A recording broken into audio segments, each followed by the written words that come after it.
Hello, welcome to another week of Bible study. We only have 3 chapters remaining in our study. So at the pace we're currently going, probably means 2 weeks, but you know, that's the plan. Plans do change. But the fact of the matter is probably going to be this week and next week, and then hopefully we'll be done. Now, many times when the story of Joseph is studied, the chapters we're going to be finishing with really aren't included, because usually a lot of studies that I've been a part of stop with the family getting together, which is a nice happy ending, and the actual happy ending of the story, well, isn't quite as happy. But that being said, there's important history here, which is why it's included in Genesis. The nation of Israel was divided up primarily by the names of Jacob's sons, primarily anyway, and this chapter explains some of the perplexing questions. Why certain places are named certain things in the Bible. There's always questions about that. One of the sons is not included. Why were they not included? And so when you read this chapter, it really helps you understand a lot of the things that people have wondered about.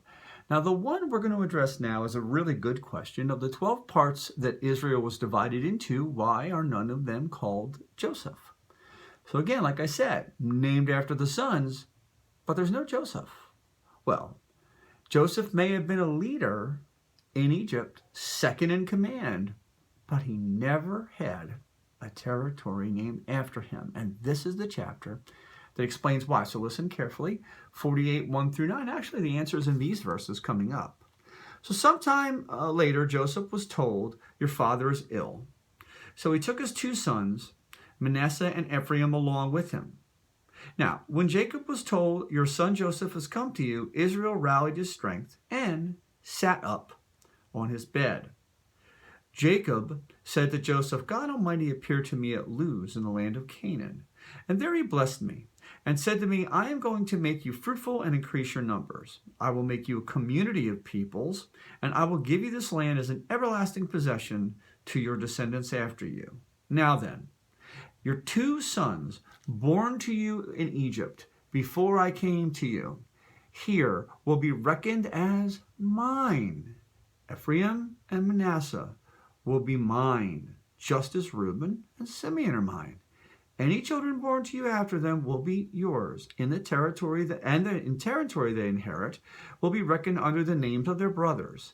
Now, as I was returning from Paddan, to my sorrow, Rachel died in the land of Canaan while we were still on the way, a little distance from Ephrath. So I buried her there beside the road in Ephrath." And by the way, your NIV Bible should say this, that is Bethlehem.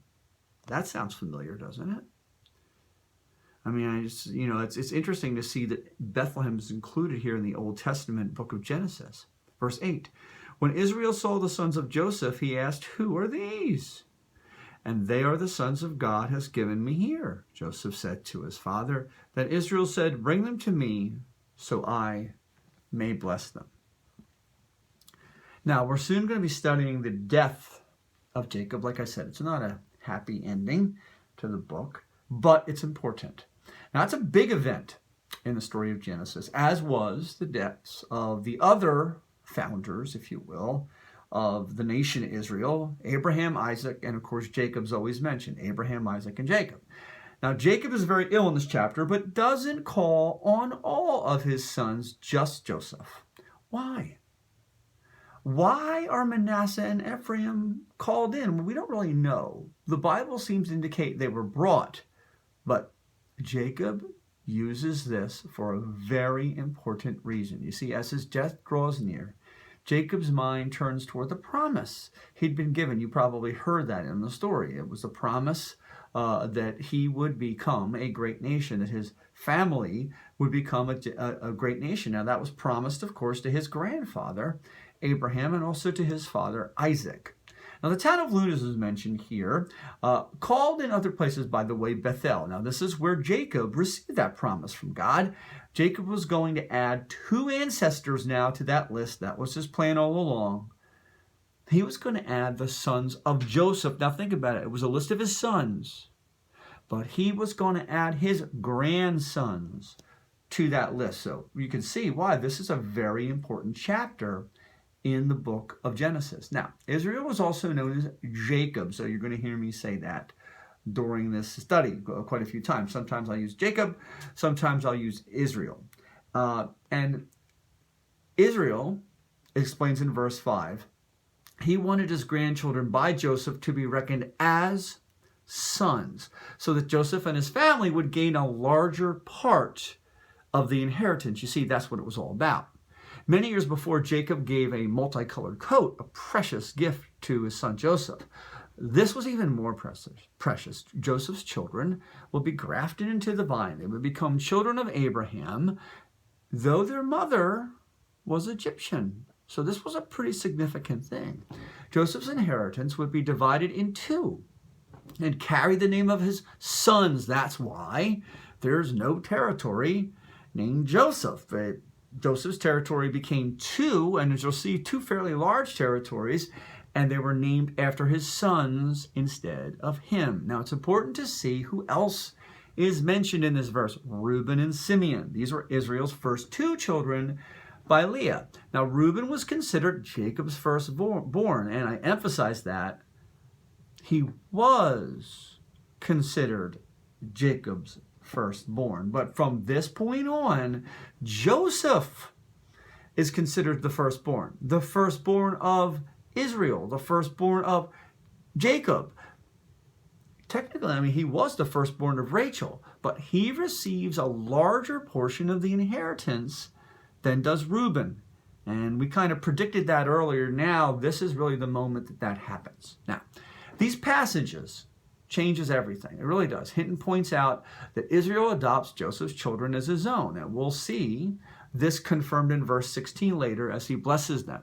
Now, MacArthur makes a very good point. With Joseph's sons splitting the inheritance of his land, Rachel's two sons get 3 territories. Now, I want you to think about that, right? So one of them obviously is going to belong to Benjamin. Joseph's is split in two large territories among his 2 sons, Ephraim and Manasseh. So the bottom line is Rachel's children, 2 of them, get 3 territories. Now, I want you to think about that because a lot of people get confused about this. That would make 13, right? Well, wait a minute.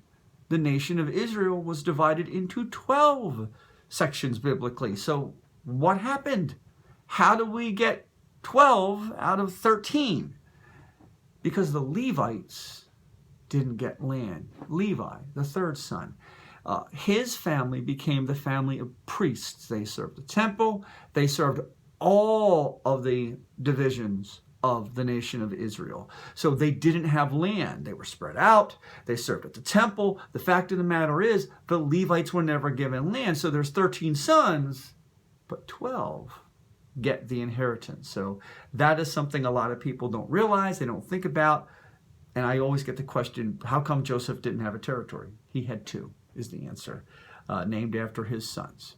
Now, the reason why Rachel was so significant and why they got this 3rd territory is mentioned in verse 7. See, Rachel died, giving birth to Benjamin at Paddan Aram. Now, the 3rd territory of her children represents the children she was not able to have because she lost her life. Now, true, this certainly does show favoritism toward her. Well, it absolutely shows favoritism towards Joseph, but the fact of the matter is, favoritism runs rampant in that family. And we actually began our study there 23 studies ago. We began with that, how favoritism really affected this family.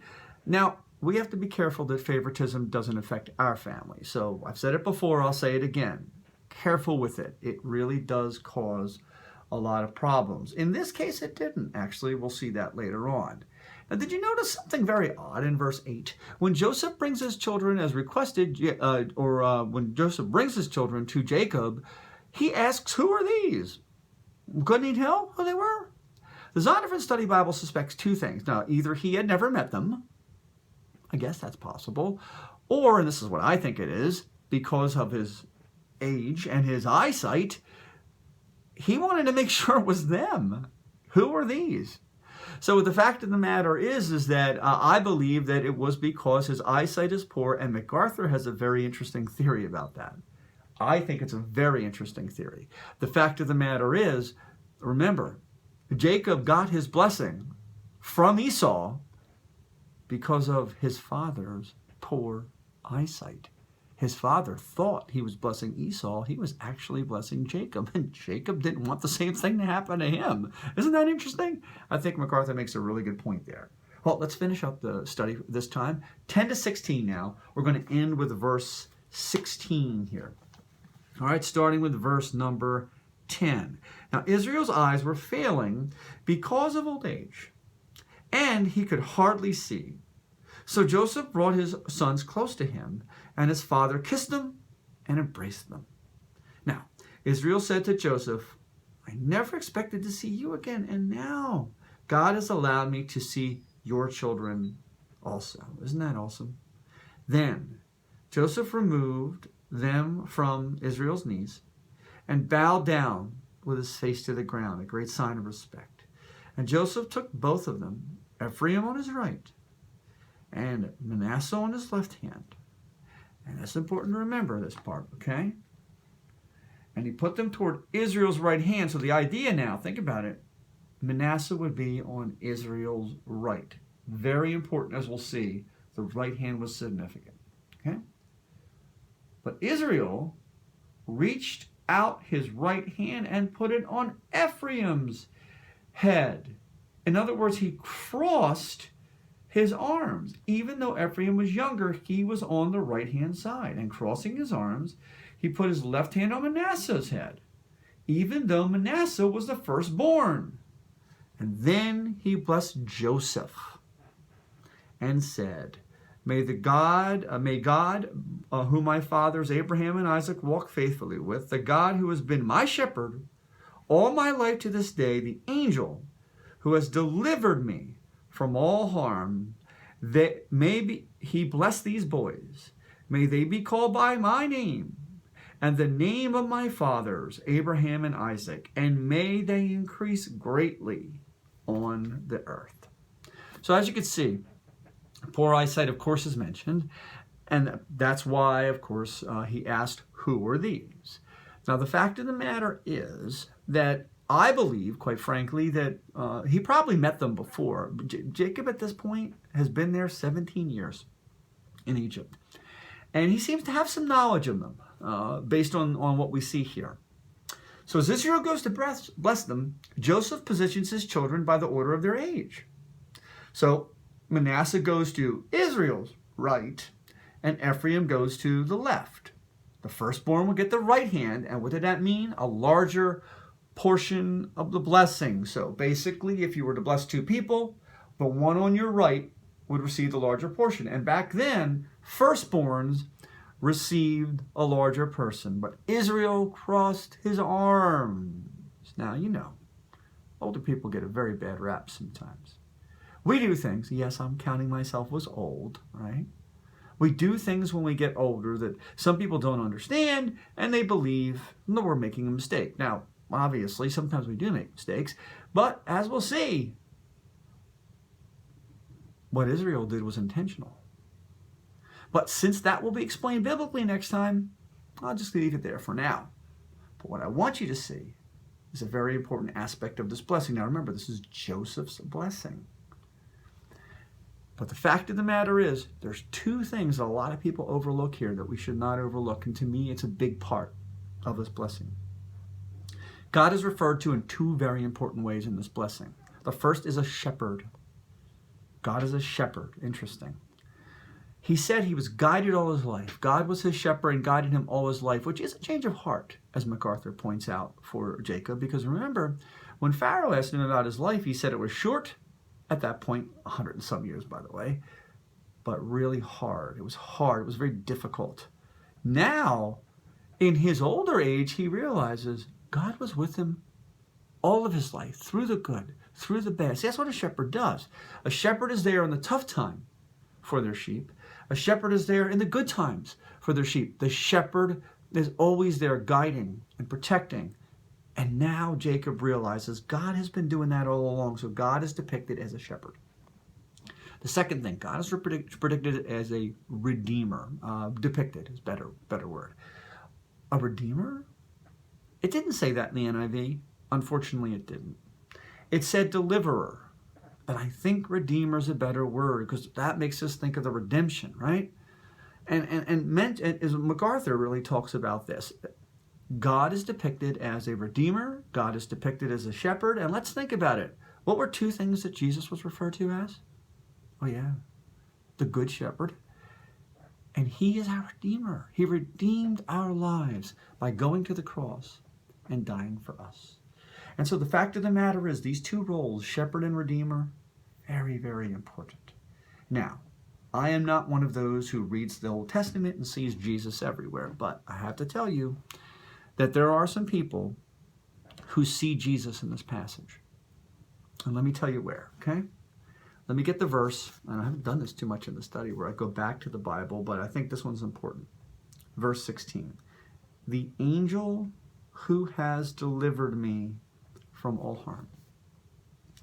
The angel who has delivered me from all harm. Now, the angel that's being referred to here is the angel that Jacob wrestled with all night long. He wrestled with an angel. And a lot of Bible scholars believe that was God in the flesh. Who else is referred to as God in the flesh? I think you know.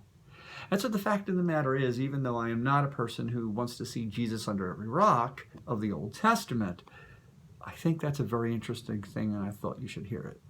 Now, don't overlook the end of this prayer in verse 16. See, he prays that Manasseh and Ephraim would be called by his name. Remember, Jacob became Israel, the nation. He's praying that Manasseh and Ephraim would be a part of Israel, the nation. You see, this is the exact moment when they become promised sons. This is when they become a part of the family of Abraham, Isaac, and Jacob. They become a part of the promised blessing now.